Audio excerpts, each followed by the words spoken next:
आज मी तुम्हाला नवीन hair patch कसं फिक्स करायचं ते शिकवणार आहे. तर चला सुरू करूया. प्रथम कस्टमरच्या डोक्याचे मेजरमेंट व्यवस्थित घ्यावे. जो साईज परफेक्ट निघेल ती जागा ट्रिम करून किंवा क्लीन शेव करून घ्या. हेअर वॉश करून स्काल्प प्रोटेक्टर हिचिंग होणे म्हणून वापरा.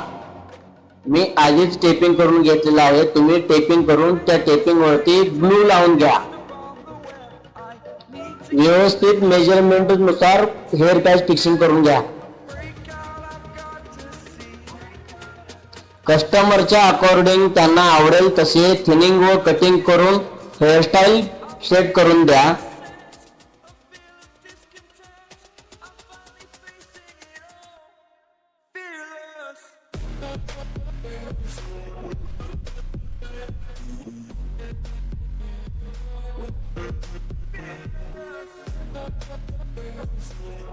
मेंटेन कशी ठेवायची गाईडलाईन कस्टमरला सांगा व त्यांना 2 तासात टकलापासून मुक्ती मिळवून त्यांचा आत्मविश्वास कसा वाढतो हे कस्टमरच्या तोंडून बाईट ऐका.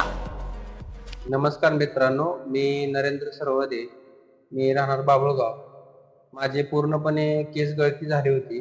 त्यानंतर मी यावर उपाय म्हणून SK हेअर विग सेंटरला पंढरपूरला या ठिकाणी व्हिजिट केलं आणि त्यांनी पूर्णपणे मला नॅचरल लुक विग बसून नॅचरल लुक मिळवून दिला. गेलेला आत्मविश्वास पूर्णपणे मला त्यांनी नॅचरली आणून दिला. तुम्हाला पण पूर्णपणे नॅचरल लुक मिळवायचा असेल तर SK हेअर सलून विगला पंढरपूर या ठिकाणी भेट द्या.